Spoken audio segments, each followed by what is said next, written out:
Without being too cliche on the topic, because we always hear that white belts, it's like, yeah, get smashed for the first 6 months and then it'll get better. Yeah, I get that. But Cody, give us some practical advice on, some white belt tips that you got for like beginners and how you managed to like get through that phase.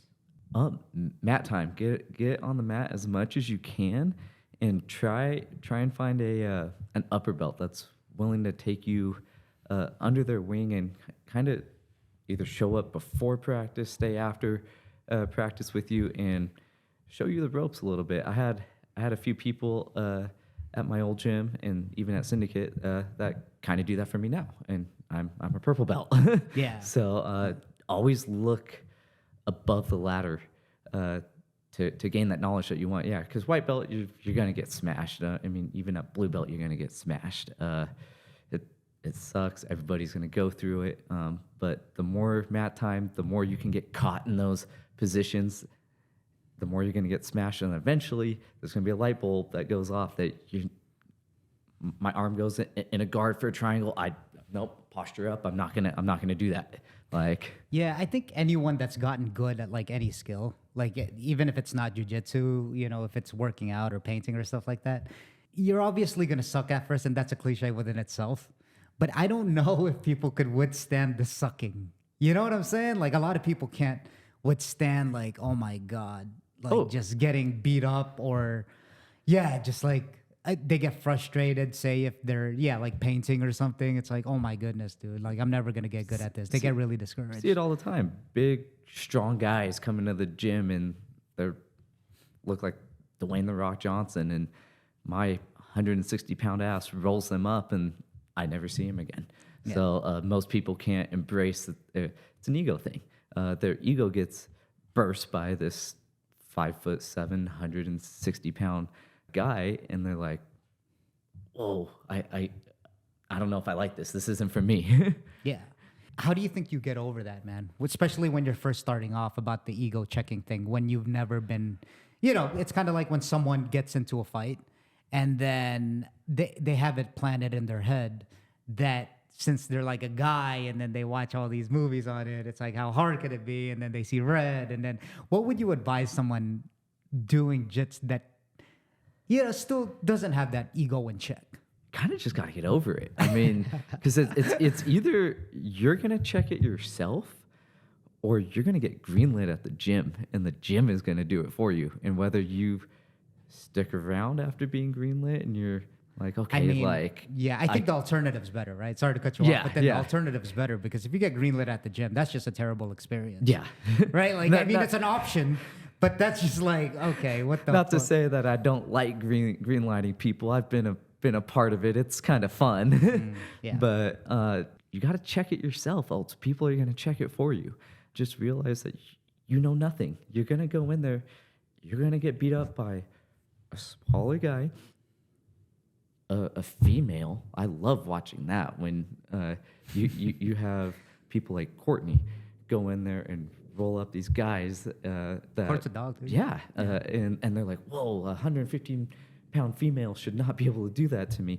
Or you get teenagers that roll up grown men, and they're like, no. Like, you got to check it yourself. And just biggest thing I tell white belts is just stick with it. Like it's gonna be like this, and then eventually you're gonna go boom, and then it's gonna go like that again. So just stick with it. It's a bumpy ride. It's a marathon, not a sprint. There's a reason why the average it takes to get a black belt is 10 years. And that might be low. Yeah, I mean, that's if you go consistent. Yeah. Yeah, I mean, speaking of which, it's just, fuck. When you get in there, what I managed to do, right? Okay, so before the podcast, actually, we started talking about, before I get into that, we started talking about how, we both got into jiu-jitsu, right? Yeah. And I was doing, I did boxing first, and then I did Muay Thai. Yeah, same. Right?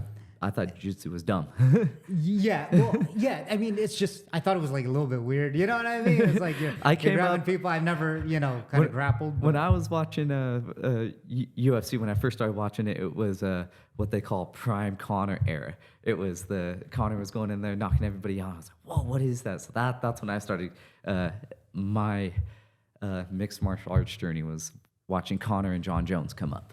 Yeah, So- exactly. Yeah, I think, and for the most part, most people, that's why they watch the UFC, right? It's Yeah. like for the knockouts and stuff Yeah. like that. But you know what? So going back to it, you know what I was thinking when I was doing Muay Thai, because I got pretty good, you know, at it. You go consistently Yeah, enough, yeah. you get competent. But I was like, oh yeah. For some reason, I just had this thing where it's like, if someone knows jiu-jitsu and wrestling and then they took me to the ground, I'm fucked. Yeah, yeah. I just had that random thought. Yeah. You know, because I was so confident, and you get a little bit of ego boost when you get competent at something. yeah. And then It's like you know the- it. Yeah. And then it's like, you kind of like, oh yeah, you know, I'm pretty good at this. And then all of a sudden it's like, well, yeah, if someone got you to the ground, and I knew I was mature enough to actually say to myself, like, or humble enough or whatever, you know, I had the humility to Yeah. be like, yeah, if some even 16-year-old kid, because at the time and back in San Diego, I was training with, you know, like a MMA coach. Yeah. And a few of his sons, and they were already doing like jits and stuff like that. And I already knew. I was like, oh, these guys are like 14, 116. Yeah, it was a terrible, it was a terrible feeling. Like they could have. Getting tapped out by a teenager that's just like, you're like, Yeah. I'm a grown man. Like, this exactly. ain't. And then my coach, you know, he's, you know, I love this guy. And he was saying, he was like, yeah. He was telling one of his sons when they got me on the ground, like, hey, go ahead, give him a noogie. I was like, dude, come on, you really gotta like. But it was one of those, again, light bulb moments where it's like, oh, I need to learn this shit because it's different.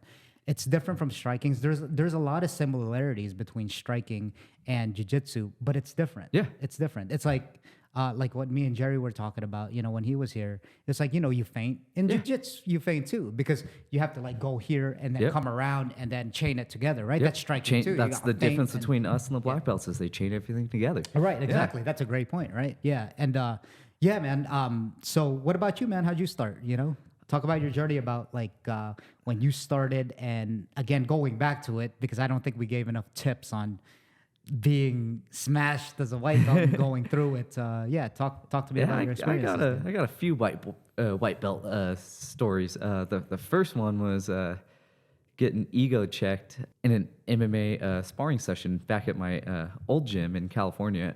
One of the blue belts who was training for an MMA fight needed a sparring partner of similar size to him, and I happened to be there that day, and I was doing boxing and Muay Thai and was pretty good at it, and I was like, I'll jump in there thinking I'm not going to get taken down. I could keep this standing. I could defend shots and submissions. How hard can it be to just stand up? And the first round starts, and boom, we're going. I'm doing pretty good in striking. Throw a body kick, catches it, sweeps me. I'm on my back the rest of the round, getting ground and pounded out. And this was MMA, not just yeah, jiu-jitsu. MMA. Okay. Yeah, getting ground and pounded out. Couldn't get back up. Round ends. I'm like, whew. Okay, second round starts. Let's not throw that kick again. Let's try to keep Let's not this. throw- yeah. Let's try to keep this Bad boxing and some like little leg kicks here. That didn't matter. The guy was a wrestler. Shot in, took me down. Boom, submits me. I believe it was an arm bar. Couldn't get back up again.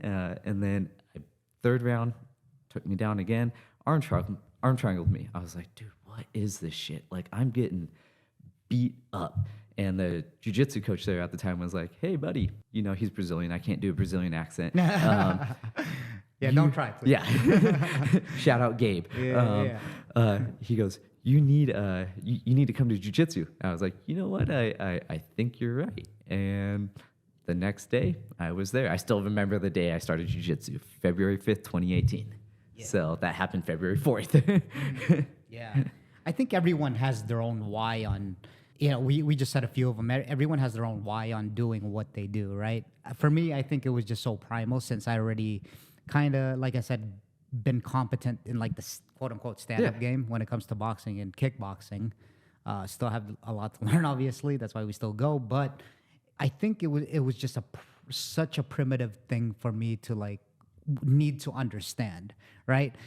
And yeah, I guess you could say it's somewhat kind of an ego too, because I'm a man, you know what I mean? Yeah. That wants to protect his family, you know? Yeah. and yeah, it's just once you get to that, it kind of chains together, ironically, and you want to learn everything at that Oh, point. yeah. You're